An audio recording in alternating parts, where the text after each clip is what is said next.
You might hear the loud and really annoying crows outside my apartment window doing their thing on this bright and early Vancouver morning.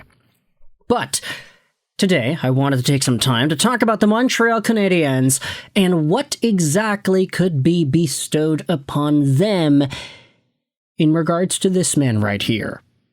Speaking about Vancouver, British Columbia, we're talking about a guy who is from Anaheim Lake, British Columbia, all the way up there in the trees, far, far away from a main city. A guy who had to take planes in order to practice hockey. A guy who went through thick and thin to become the best goalie in the National Hockey League. Today we're talking about Carey Price. Because we have ourselves some conversations as to where it is Carey Price could end up getting traded to if you subscribe to the idea that says that once Price's contract bonus, his salary bonus, is paid on September 1st, it's a one-stop shop to Trade Town, to another organization in the National Hockey League. Carey Price is 37 years old, 6'3", 216, or is he 6'3", 216 now? I don't know. He's probably the same height. I don't know about the weight. But Price has not played an NHL game since 2022. It has been 3 years, and everybody is pretty much saying, yeah, this is it. The guy is going to retire. But not just yet, though. He has 1 year left in his contract, making $10.5 million a year. Not that bad of a deal, honestly. I mean, just one extra season of a deal that will force whichever team has him to be LTIR compliant. It's not that big of a deal, especially when you consider the time frame, but because Carey Price is at a $10.5 million AAV cap hit, it could actually be seen as helpful for some NHL teams out there. And if you dive into Puckpedia, you take a look at the contract structure of what we have over here. In 2025-2026, Carey Price only needs to be paid $2 million over the course of the season. This is because his signing bonus, which will be paid out to him on September 1st, is $5.5 million.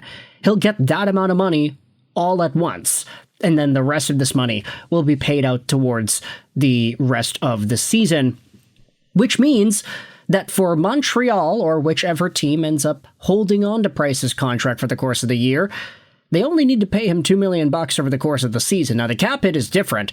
That is just an averaged dollar amount that is represented on the team's salary cap structure. It's not necessarily money, cold hard cash, that the team has to pay right away. That number is represented by the actual base salary and signing bonuses. But of course, if Price gets paid his salary bonus and then starts the season on another team, that other team does not need to pay the bonus. He doesn't need it twice. He just needs to get it once from whichever team he is on September 1st. Which is why we're heading over onto Montreal hockey now. Because Marc Dumont published this piece a few days ago talking about some trade partners that the Habs could go out there and discuss a Carey Price trade with. Let's dive into this piece. The article will be linked in the description. The article goes out there and says that according to the good people over at Cap Wages, the Montreal Canadiens have over $98 million on the books, leaving them roughly $3.4 million above the salary cap. The calculation does not include placing Carey Price's contract on the LTIR, which means they could immediately add $10.5 million in cap space at any time. However, having to deal with the LTIR funds is not ideal for the Canadiens. Unlike regular cap space, the LTIR funds do not accrue, which means if the Canadiens were to place Price's contract on the LTIR today, they would have more money to work with, but they would lose a lot of financial flexibility compared to regular cap space. Ideally, the team would trade Price's contract to an organization that needs to reach the salary cap floor, solving both problems in one fell swoop, much like the multiple deals that saw Shea Weber's contract change hands 3 times in the last few years. Yeah, Shea Weber got traded a lot. It's kind of ridiculous. But if we go out there and talk about some of the trade destinations, the first ones that are talked about are our good friends over in California. As it stands, both the Ducks and the Sharks are below the cap, making them logical trade partners for the Canadiens. On that note, there are a few other important factors in play which will delay any action concerning Price's contract. The signing bonus for the final year is set to be paid on September 1st. Okay, we've already talked about all that stuff. A lot can change between now and September 1st, connoting that other clubs could enter the discussion, especially if they pull the trigger on a rebuild and are struggling to reach the cap floor. The Chicago Blackhawks have plenty of cap space, as do the Kraken and the Penguins, 3 clubs who aren't expected to make the playoffs next season.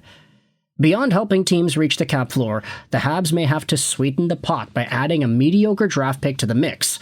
A fair price considering the improved financial flexibility that would result from the inevitable Carey Price trade. It probably wouldn't be enough to land a bona fide number 2 center, but it would give Hughes & Co. more options down the line, a significant boon for a team with legitimate playoff hopes. Now, they're not directly saying, oh yeah, you should trade Carey Price and a draft pick for a second-line center. That's not going to happen, folks. Comet. We're not going to see Carey Price ultimately get sacrificed for the biggest need the Canadiens have right now.